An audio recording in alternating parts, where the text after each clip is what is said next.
Hello and welcome to Election Exchange. I'm Parikshit Luthra. Congress leader Sachin Pilot says India should target 9 to 10% GDP growth rate and not 6 to 7%. Speaking to me earlier today, Pilot said that the opposition alliance will not tinker with the fundamentals of the economy if voted to power.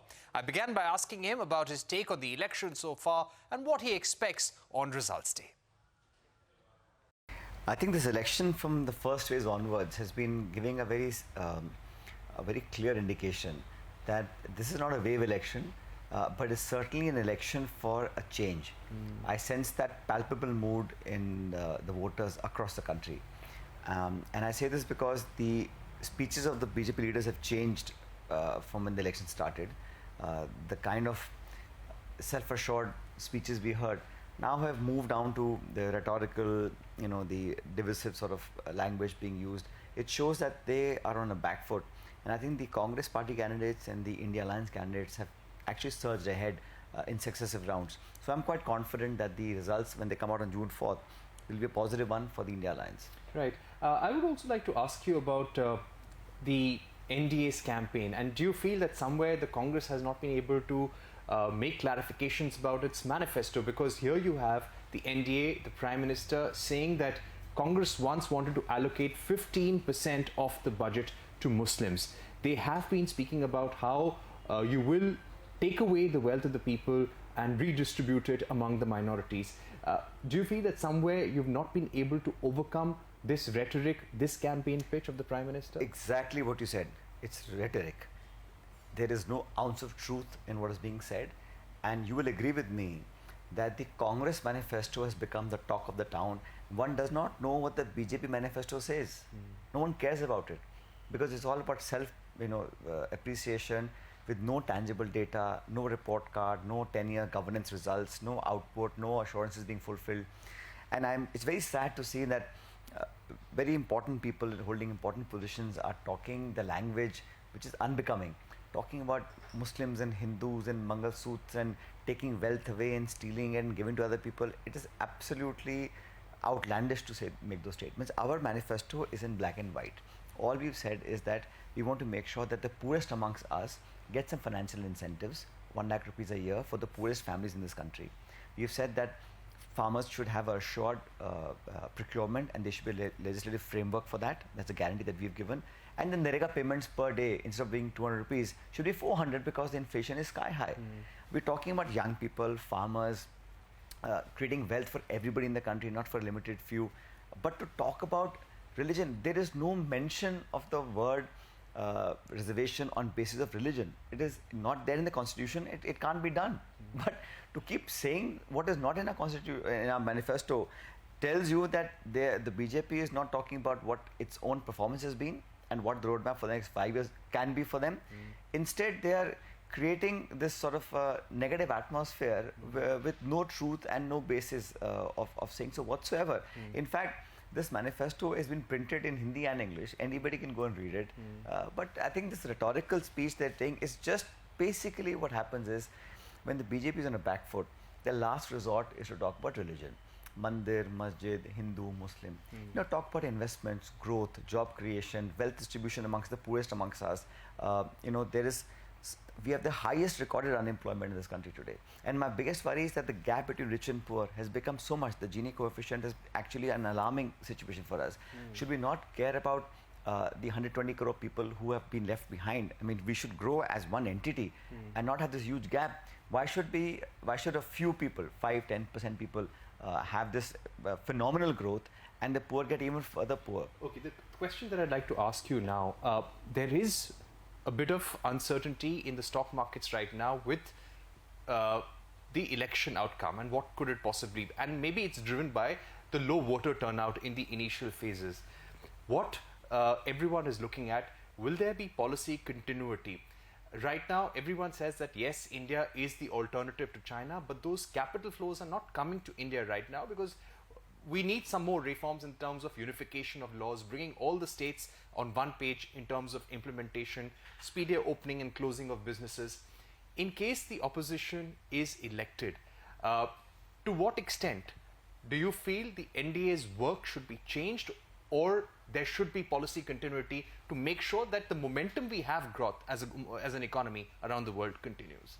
Listen, let me tell you, the Congress governments, whenever we've had a chance to serve the people of this country, have had an impeccable record of having a very smooth and a stable economic policy making. If you go back to the 90s, it was the Congress government that actually liberalized our economy, and today where we are. A large credit should go to Dr. Manmohan Singh and Narasimha Rao. Continuity is something that has been the hallmark of our country and our economy. But I think there are a lot of missed opportunities. You know, when COVID happened and there was a sentiment against China and its policies, India should really have been there, and our economic policy should have been such that we should have taken space of that vacuum that created. Instead, we saw some other Asian countries jump in, whether it's Philippines, Taiwan, other South Asian countries.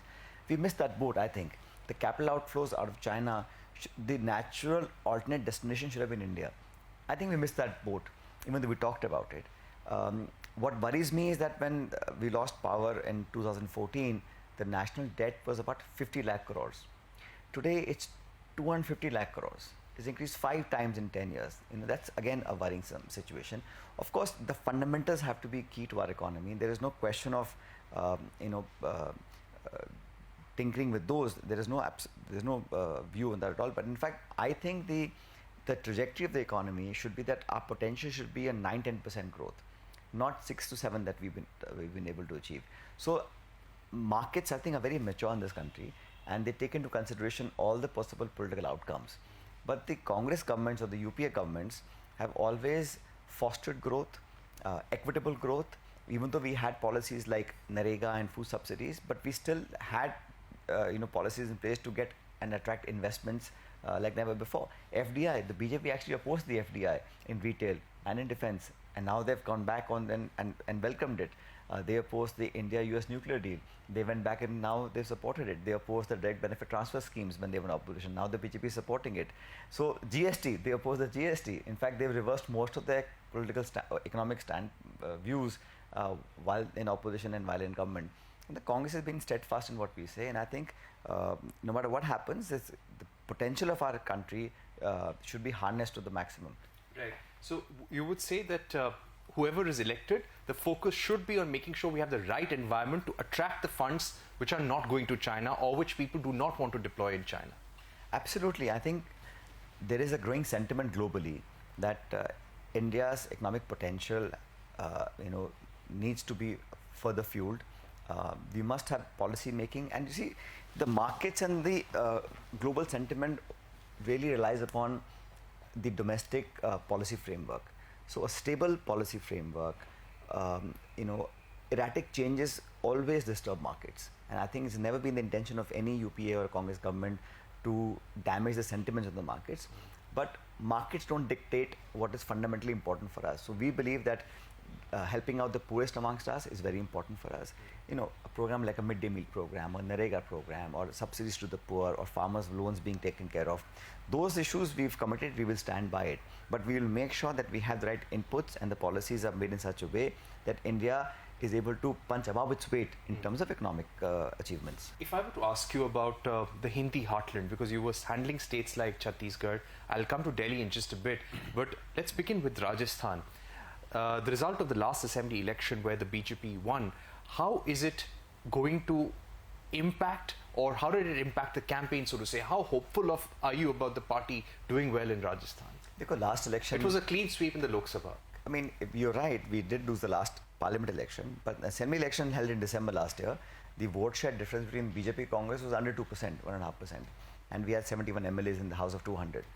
But this parliament election, I've seen a real palpable change in the mood, the response, our candidates are better, our campaign was better despite being in opposition. So, and I say this with all humility that out of 25 seats in Rajasthan, Congress and our allies, we should get more seats in the BJP. And I say this for Chhattisgarh also. These are again states where there's a bipolar contest between BJP and Congress. But there are certain local factors. There's a fatigue factor of 10 years, same members of parliament, same BJP, same double engine, same rhetoric, same bhashan, same assurances, and delivery's been quite scanty. If you look at anything, I mean, whether it's doubling farmers' income, whether it's getting rid of black money, removing corruption, all those things I think have now come to the fore. And people may not voice their opinions as openly as they should, but they're very wise. Our voters are very clear about what they think is right for this country, and they are voting for a change. Now to go back and rely on mandir and masjid and Hindu and Muslim in India and Pakistan shows that in 10 years you've not been able to do half of what you've claimed in terms of elevating poverty, in terms of creating jobs, in terms of getting infrastructure development. So India as an economy, Parishad, will grow at certain pace, no matter who's in government. I guess, can you as government create that little catalyst where you're able to grow beyond what people expect you to grow? And that hasn't happened. How many seats would you, from the party's own assessment, from the Congress's own assessment, how many seats would you give the Congress in this Lok Sabha elections, and how many would you give to the India Alliance altogether? Dekho, this number predicting game is best played by the BJP. We don't do all of that. All I say is that 272 is the magic number that one requires in Parliament to form a government. And India Alliance and the Congress Party will get that number on 4th of June. The BJP can say 300 par, 400 par, 500 par, but realities are different. And you see that sentiment across the country. Of course, there are certain perceptions made by the media, social media, boardings, banners, speeches, etc. But people are wise. I think 10 years is a long time. And after 10 years, you are still asking for 5 more years and saying 2047 is what they're talking about now. So you stop the recruitment in the army and give young people, Agniveers, a 4-year term. And for yourself, you want 10 plus 5, 15 years. That's not something that people are very happy with. The Agniveer issue has been raised in different corners of the country. The question that now I would also like to ask you, we have been reading reports in the regional media how you were actually a little upset with the party leadership in the state of Rajasthan, also with Ashok Gehlot, for not calling you to certain constituencies to campaign. Do you feel hurt somehow, or do you feel that certain differences have impacted the campaign on the ground? Not at all, not at all. I think they're all media created issues. I have campaigned in about 12 states so far, and more than, I think, I'm speaking of Rajasthan. Rajasthan, I have done at least 17, 18 parliamentary seats out of 25. So, not everybody can go to every constituency. It's not possible. But I have done the maximum that I could. And everywhere any candidate called me, I tried my best to get there. Idea is not about one leader or second leader. Idea is as a team, as a party, how much we can get. And today, the imperative question is, should the Congress not do its best in Rajasthan? And everyone, including myself and other leaders, have put in their best efforts. And we should win maximum seats in Rajasthan. Because I come from that state. It's primarily my responsibility to make sure that the party does well, as well as whether I've campaigned in Kerala, Andhra, Chhattisgarh, Punjab, Madhya Pradesh, wherever. So we've all campaigned together, and we've given it our best efforts. Right. Differences between you and Mr. Gehlot that are often spoken about in the media, they've sometimes come out also in public domain. Is that in the past now? Whatever I had to suggest or give my inputs, I've given to the leadership of the party, and I'm very glad that some of the inputs that I gave were taken on by the leadership of Delhi, in AICC in Delhi, and we worked upon them. And that is why today, unlike last times when we used to fight elections in a house of 200, Congress party was reduced to 20 seats or 50 seats. This time we are 72.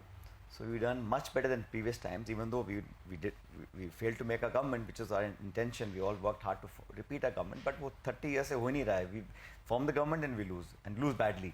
But this time, I think there was some course correction, and we were able to get 70 odd seats, which is not a bad performance, even though we were short of the halfway mark. Any amends that you hope will be made in the working of the Congress party? The reason why I ask is that 3 or 4 leaders in the Congress who used to be always seen with you, Jyotiraditya Scindia, Milind Deora, RP and Singh, they've left the party because they somehow did not feel they were getting their due, and they've joined the BJP, they joined the Sena. So what would be your recommendation or hope from the party in terms of changes? Dekho, elections is such a time when people come and go. You took a few names. Others have also left who are much senior to them, whether it's Ghulam Nabi Azad, Captain Amrinder Singh, Ashok Chavan, so on and so forth. So people choose the ideology and the political path. Sometimes there's compulsion, sometimes there's pressure, sometimes there's just better offers. It's for those individuals to take a call. It's not for me to say. But I know what I believe in, I know what I'm fighting for, and I'm there to fight the good fight. Future mein kya hoga, I don't know. But right now, there's a task at hand. There's a job that I've been given, and I'm now focusing just on doing that. And I think people of India are looking for a change, and the Congress party is perhaps the only political party that has a pan-India presence to take on and defeat the BJP. Speaking about elections in Delhi, the release of Arvind Kejriwal, how do you think this is going to help the opposition? It seems that the Aam Aadmi Party has got a lot of momentum back in its campaign with the release of Arvind Kejriwal. I just think that On bail, on interim bail. whatever it is, I just believe it's never happened that two elected chief ministers have been detained by the police and by the agencies. That's not happened, and right in the middle of elections, it tells you that there is a vendetta, there is a heartburn, and there is a a pushback from the government because politically they're not able to take on the challenge of the India Alliance.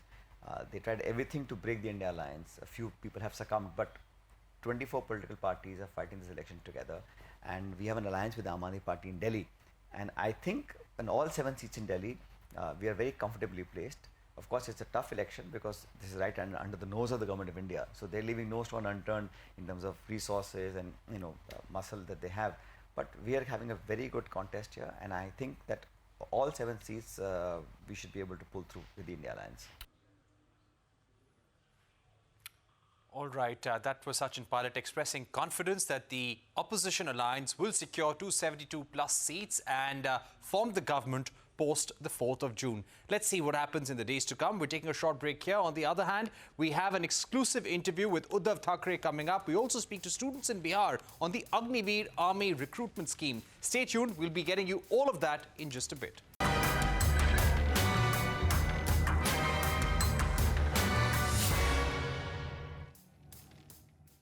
Welcome back. You're watching Election Exchange. Key constituencies across Maharashtra are set to go to polls at the upcoming 5th phase of Lok Sabha polls. Former Chief Minister of Maharashtra, Uddhav Thackeray, has accused the BJP government of the state of looting Mumbai. Speaking exclusively to News 18's Mayuresh Ganpati, Thackeray questioned the need for a bullet train from Ahmedabad to Mumbai. He also accused the BJP of shifting diamond trade to Gujarat.